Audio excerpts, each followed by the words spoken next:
Hola, buenos días. Somos el equipo número 5 y vamos a presentar el tema de obtención del aluminio, sodio y magnesio mediante un horno eléctrico. El horno eléctrico es un sistema utilizado para producir metales puros, como aluminio, magnesio y sodio.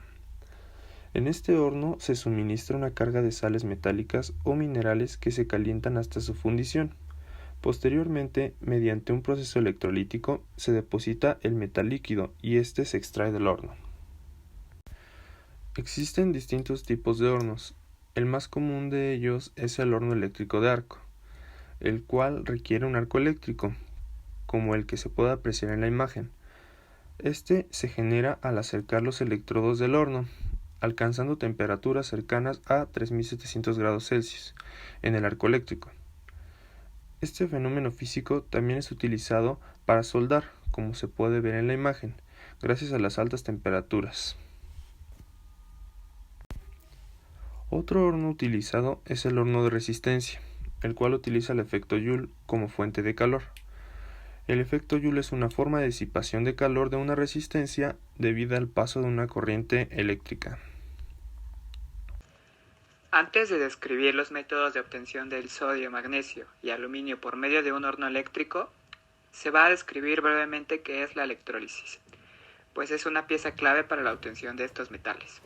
La electrólisis es un proceso electroquímico de gran importancia tecnológica, que es impulsado por una fuente externa de energía eléctrica.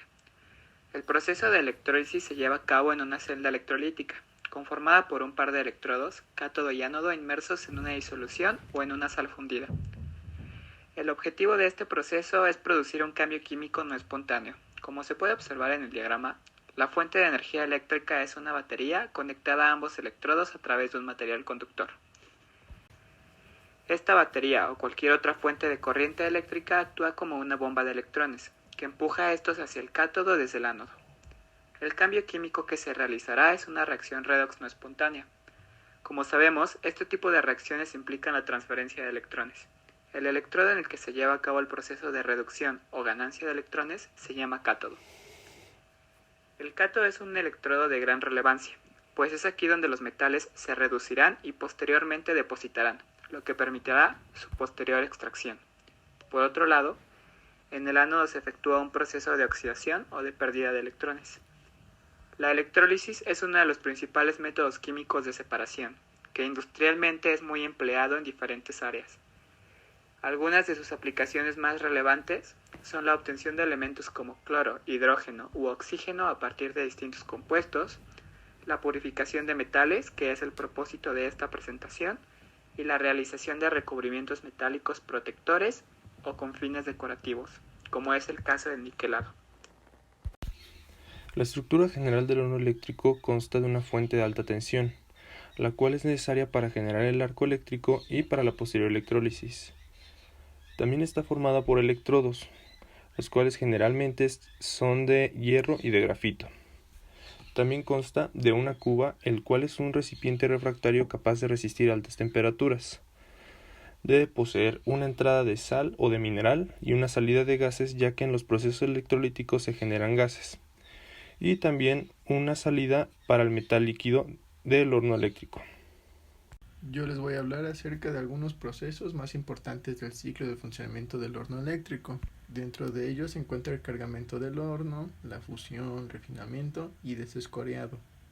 Como primer punto tenemos que la preparación de la cubeta de carga es una operación altamente importante porque se va a asegurar una química de fusión muy adecuada.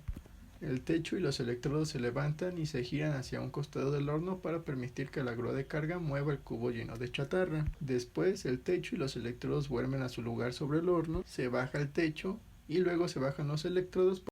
Ahora bien, en los procesos de refinación y desescariado, ambos forman parte de la eliminación de impurezas.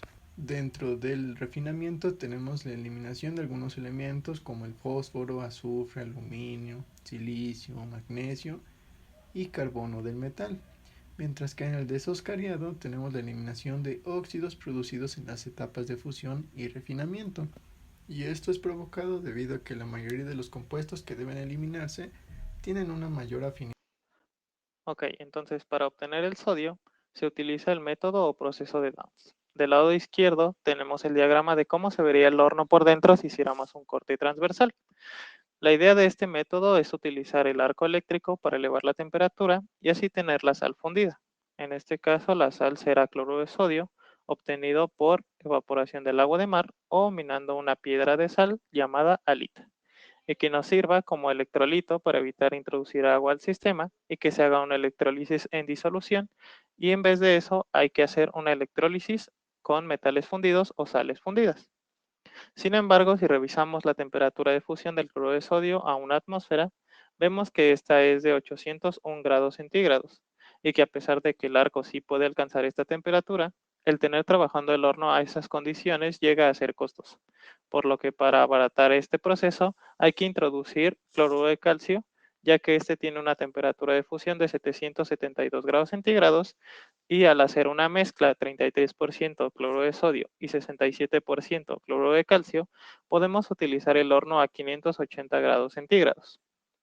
Entonces, si vemos el diagrama, tenemos un espacio B donde se coloca el ánodo de grafito y a los lados dos espacios donde irán los cátodos de hierro.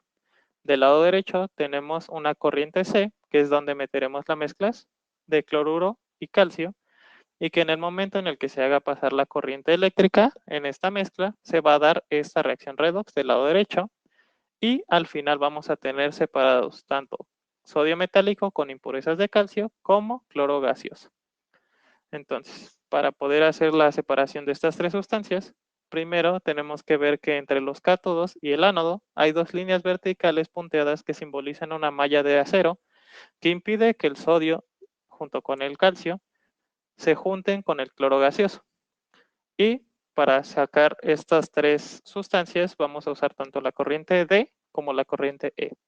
La corriente E es para el cloro gaseoso y la corriente D es para el sodio con impurezas. Y para separar este calcio de este sodio es necesario enfriar la mezcla en el punto en el que se sedimente el calcio metálico, mientras el sodio seguirá de forma líquida. Después de esto lo podemos filtrar y se va a quedar nuestro sodio metálico. Si pasamos a la parte del magnesio, podemos ver que se hace uso del mismo proceso. Obtenemos la sal, que en este caso va a ser cloruro de magnesio, haciendo uso de una cloración. Da una magnesita, que es el magnesio puro, y luego la vamos a fundir este cloruro de magnesio con el arco eléctrico exactamente igual. Y también vamos a hacer una añadidura de cloruro de calcio para disminuir la temperatura de trabajo. Exactamente igual, cuando se coloca la corriente eléctrica, se va a dar la reacción redox del lado derecho, donde vamos a sacar por la corriente E el cloro gaseoso y por la corriente D el magnesio con impurezas de calcio. Este calcio exactamente igual se va a remover al enfriar la mezcla. Ahora bien, para la obtención de aluminio consta de dos procesos. El primero es el proceso Bayer, que se divide en 4 etapas: digestión, decantación y filtración, precipitación y calcinación. El proceso Bayer empieza con el sistema de digestión, donde la bauxita, que es un mineral que viene en forma de rocas, que en su mayoría está conformado por alúmina, se muele generando rocas más pequeñas, que estas son llevadas a un reactor, en el cual se le adiciona hidróxido de sodio caliente y concentrado. Esto para que el hidróxido de aluminio pueda solubilizarse transformándose en un ion aluminato y las demás impurezas del mineral quedarán sólidas. Pasamos al segundo proceso, el cual es decantación y filtración. En este proceso se sacan todos los sólidos de la solución que se generó en el proceso de digestión, de las cuales sale el valor rojo, que son las impurezas de la bauxita. En el siguiente proceso tenemos una solución de anión aluminato sin impurezas. Esta solución se lleva a un cristalizador que acidifica la solución, esto para que se genere hidróxido de aluminio cristalizado, el cual es insoluble en agua. Para el último proceso, que es la calcinación, el hidróxido pasa a un horno rotatorio, el cual se calcina. Al hacer esto, producimos alúmina más agua. Ahora se hace el proceso de Hall-Héroult, que es una electrólisis. La alúmina que se obtuvo en el proceso Bayer se disuelve en criolita, que es un mineral de fórmula NaAlF. Se disuelve para hacer la electrólisis a la temperatura de 1012 grados Celsius. En la electrólisis se lleva a cabo en un recipiente metálico y este actúa como cátodo y dentro de él hay unas barras de grafito que actúan como ánodo. La alúmina, al hacer la electrólisis, vamos a obtener aluminio y oxígeno. El oxígeno que se produce reaccionará con los ánodos de carbono formando CO2. En la presentación a la izquierda tenemos una imagen del proceso. Como podemos ver, tenemos los tubos de grafitos en el centro en forma de rectángulos y ahí es donde se encuentra la distribución de alúmina. Al llevarse a cabo el proceso de electrólisis, el aluminio se deposita en el fondo en forma líquida y es extraído por la parte de abajo. Ahora bien, surgen algunos problemas en el uso del horno eléctrico, y esto es debido a que el horno eléctrico genera gases de escape que al salir del horno arrastran numerosas partículas finas denominadas polvos de horno eléctrico. Estos polvos están constituidos por elementos provenientes del acero, escoria y de la carga, incluyendo algunos metales pesados que se van volatilizando durante el proceso. Por lo tanto, este polvo puede clasificarse como un residuo altamente peligroso. La cantidad de partículas varía de planta en planta, pero se hace una estimación de que se genera un mínimo de 15 a 25 toneladas por año. El problema viene cuando cada planta produce 2.000 toneladas al año. Los polvos antes se arrojaban a la atmósfera a través de la chimenea, perjudicando al medio laboral y geográfico. Esta problemática abre la brecha a buscar métodos más amigables y abre la brecha hacia el reciclaje de residuos ricos en óxidos. Estas son las referencias bibliográficas que utilizamos. Muchas gracias por su atención.